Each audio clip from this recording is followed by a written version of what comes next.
ഇന്ത്യക്ക് ഒരു വലിയ സന്തോഷ വാർത്തയാണ് ഈദ് ദിനത്തിൽ പാകിസ്ഥാനിൽ നിന്ന് വന്നത്. ഹാഫിസ് സെയ്ദിന്റെ വലതുകൈ ആയിരിക്കുന്ന ആൾ കൊല്ലപ്പെട്ടു എന്നുള്ള റിപ്പോർട്ടാണ് പുറത്തു വരുന്നത്. അജ്ഞാതരായിട്ടുള്ള ആക്രമികളാണ് ഈ സൈനിക കമാൻഡറെ കൊല്ലപ്പെടുത്തിയത് എന്നാണ് നമുക്ക് മനസ്സിലാകുന്നത്.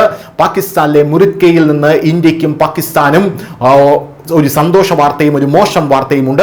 ലഷ്കർ ഇ ത്വയ്ബ തങ്ങളുടെ ഏറ്റവും സുരക്ഷിതമായ കോട്ടയായി കണക്കാക്കിയിരുന്ന മർക്കസ് ത്വയ്ബയിൽ അതിക്രമിച്ചു കയറിയ ഭീകരൻ ഖിലാൽ ആസിഫ് സലഫിയെ കൊല്ലപ്പെടുത്തി എന്നുള്ളതാണ് ഈ റിപ്പോർട്ട്. 2014 മുമ്പ് ഇന്ത്യക്കകത്തായിരുന്നു ഇത്തരത്തിലുള്ള ഭീകരാക്രമണങ്ങൾ നടന്നിരുന്നത്. നമുക്കറിയാം 2014 മുമ്പ് എത്രയധികം ഭീകരാക്രമണങ്ങളാണ് ഇന്ത്യക്കകത്ത് നടന്നത്.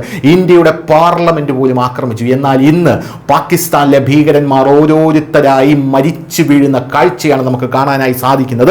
അതും അവരുടെ ഏറ്റവും സുരക്ഷിതമെന്ന് കരുതുന്ന കോട്ടയിൽ കയറിയാണ് അജ്ഞാതൻ പണി നടത്തുന്നത് എന്നുള്ളതാണ് പ്രധാനപ്പെട്ട കാര്യം.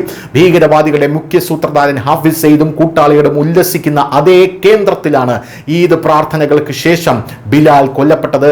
ഈ സംഭവം പാകിസ്ഥാൻ രഹസ്യാന്വേഷണ ഏജൻസിയായിട്ടുള്ള ISIയെയും തീവ്രവാദ സംഘടനകളെയും ഞെട്ടിച്ചിരിക്കുകയാണ് എന്നുള്ളതാണ് റിപ്പോർട്ട്.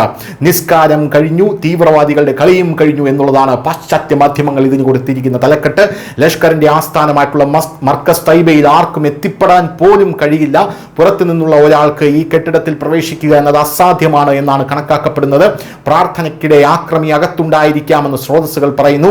പ്രാർത്ഥന കഴിഞ്ഞ ഉടനെ ആക്രമി ബിലാൽ ആരിഫ് സലഫിയെ വളഞ്ഞു. ആക്രമി ആദ്യം വെടിയുതിർക്കുകയും പിന്നീട് അദ്ദേഹം മരിച്ചുവെന്ന് ഉറപ്പാക്കാൻ കുത്തുകയും ചെയ്തു.